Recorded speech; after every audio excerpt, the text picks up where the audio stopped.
This is Metal Heart. Today I'm going to be talking about this album. This album is one of my favorite albums. Favorite album cover of all time. And this album is just special to me. Overkill was in 1987. I saw the video for In Union We Stand. And right there in the next year, they released this one, Under the Influence. And I just thought it was really cool and neat because, it was like, oh, here's a cool metal band that, was making videos. So what's special for me about this album is that it came out in good time. It was in 1988. It was during the summertime, but it wasn't until fall when I got it. It was released in like July or something like that. It took about a month for them to actually get the video. The video premiered sometime in September of 1988 for Hello from the Gutter. I thought that was a really cool video, a really cool song. This whole album is a really cool one. It was the first one to feature Sid Falk on drums. Of course, Bobby's of Overkill, Bobby Blitz, Ellsworth, the singer, Dee Dee Vernon, also known as Bobby, the bass player, and of course, Bobby Gustafson. So this album was just, was a really good lineup. They lost Rat Skates, but while he was replaceable, they got Sid Falk, who fit in the band good, and the drumming on it is good. And yeah, this band has gone through a lot of lineup changes, with the guitarists and drummers. With, of course, leaving Bobby Blitz on vocals and Dee Dee on bass. They're the only original members. I've never seen these guys live, unfortunately. But I've been a fan for years, and I love, I've gotten like most of their albums. But this one early on, during the 80s when bands like released albums, was just really awesome. And of course there's Charlie in the background. That's the mascot's name for those of you who don't know. And what's really cool about this album, I bought this album on tape cassette back in 1988. So you couldn't really see it, and I couldn't even really see that manhole cover thing. How it looks up, looking up towards the sky, looking up into the street there. And because I had on tape cassettes were really small and all that stuff. Of course, I wound up getting one of those. They're called pesos or pesos or whatever the heck. It's an album size album cover promotional thing. It's called flats. Also, sometimes they call it flats. The record store uses them. Record stores use them as promotional things they put up on the wall and stuff like that. And the record companies and whoever else would just like send those places, send a bunch of those out for, promotional use. I had a bunch of those things at one time. I had a bunch of metal ones and I had just a bunch of different ones. I got rid of them, which I shouldn't have. I should have kept them. Wish I kept them for videos. But anyway, while looking at the album size picture of it, you can see that you can see the Twin Towers when you look up through the manhole cover. So that's kind of, just very interesting. That was another reminder of that. Or they did that to signify, because if it was just buildings, people wouldn't have known what city it was. So the artist, which I forgot his name, I know I'll put the link down here because I forgot who the heck the artist is. But they did that to symbolize, okay, when somebody looks at that picture and they see the Twin Towers, okay, it's in New York City somewhere. It's in New York City or across the bay over in New Jersey. So also, if you look to the bottom, well, if you're holding it, it's on your bottom left, underneath that kid there, you'll see Norton was here. And what that's, so I'm just curious on if any of the Overkill fans, especially probably younger fans, maybe even some older fans, I don't know. But I figured the older fans would probably get it and laugh at it. But a lot of younger fans would be like, oh, okay, is that the artist? No. It's not the artist, was a band member, producer. No. That was just another cool, funny little joke that the artist did. Or excuse me. That was just a cool little tribute, funny thing that the artist did to signify that it was a New York sewer system. Okay, so worked in the sewers in New York, Ed Norton. I'm going to put a little clip of that in there if I can find a good one. So yes, the neighbor upstairs, Ed Norton, from off the show The Honeymooners, worked in the New York City sewers. So that's what that little joke was. So I wonder how many people caught that, or I wonder if there's any fans out there that looked at it and go, well, what the heck is that? That's what it's referring to. That's what it implies.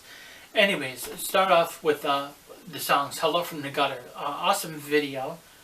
Awesome guitar sound. Once again, Bobby Gustafson is on here, and he did, wicked job at his solos and, End of the Line, Head First, Hello from the Gutter. There's just so many other, like, really cool songs on here. It's just an incredible album. So with the song Hello from the Gutter, it's about New York City. And I'm imagining, so I believe it was about New York City. So I always had this idea and thought, okay, Overkill's from New York. They're like Anthrax because they're East Coast. That's not necessarily, well, it is, they are East Coast, but they're from New Jersey. Okay, so they're from New Jersey. I forgot actually what city, town. I'll put it underneath here, it slipped my mind. But, yeah, they're from the Garden State. The Garden State's another cool song off another album, of course. Yeah, Head First, just the way the drums start off, and the bass in it. Dee Dee Vernon's bass in it is cool. It's just, it kind of stands out, and that's how I love the green. Me and my friend always referred to as the Overkill green because, Overkill's logo and theme was green, even though From the Underground Below had a white Overkill logo, and I hear Black had an orange Overkill logo. I guess they did it just to mix it up a little bit. This band is never sold out. This band is an awesome band. Like I said before, a bunch of lineup changes. That was one of the things that was, I guess, kind of not bad and terrible, but it's cool when a band has, its original members. That's what makes it more, solid and just kind of better, I guess. So with Gustafson leaving at some point in time, it's a dang shame. I was hoping it was always going to be a Bobby Gustafson reunion somewhere in the 2000 something, early 2000s or even mid 2000s. It would have been cool if he came back and they put out an album incredible as this. But with like most bands don't capture the magic that they did in their first 4 albums or 6 albums, whatever, depending on the band. Every single other band that's similar to this and so forth has put out newer albums, but their albums weren't as intense and as wild as their like 80s stuff or even their like 91 release. Horoscope was pretty good. Horoscope was the one with the two different guitars and everything. But it's not about Horoscope. This is about Under the Influence. I just love this cover so much. I remember I had the ad. I had this picture of this ad in a piece of paper, and I had it like in my locker and stuff like that. So with Bobby Blitz and Dee Dee being the only members, it's kind of like almost a Kiss situation there, I guess. They had a bunch of different guitarists. I forgot Merritt Gant. I'll say this. So with the guitarists that have come and gone, I mean, you just can't imagine like Dee Dee Vernon and then Bobby Blitz like leaving Overkill. If Dee Dee Vernon left, they could probably be replaced, but then it would just leave Bobby Blitz as the only original member, which would suck. And if Bobby Blitz left, you can't picture them replacing him. You can't picture anybody else singing for Overkill. Who are they gonna get? Bon Jovi? I know some of you don't think that was funny, but. So with songs like Shred, Mad Gone World, Drunken Wisdom, End of the Line, Head First, Overkill 3, this album is just freaking incredible. I love the freaking album. I love the cover. If you're an Overkill fan, and of course if you're new and you don't have this one yet, get it. I understand probably Ross, because there's a lot of people who get into bands and then are just sporadically buying this tape and that tape. So if you've been an newer Overkill fan the past 7-8 years or something, and you want to check out one of their masterpieces, definitely check out this one, Under the Influence. Years of Decay is also recommended. That one came out a year later in 1989. It's awesome. This is the most underrated band in the goddamn world, in America, and one of the main reasons and complaints that I hear a lot, that people say that they don't like Overkill, is because of Bobby Blitz. They don't like that guy's voice. It's like, shut the hell up. Freaking, it's Overkill. he fits Overkill perfectly. You know, you get these other dick-faced newer bands where the singers are just growling and screaming. Not that I mind growling and screaming and stuff, but they're growling and screaming. They all like just sound the same. All these other like death metal bands, they're cookie monster cookie cutter singers. That's all they freaking are. They don't have any specific sound. When you hear some of these other new bands or something like that, you can't tell really who the hell's which or who's what.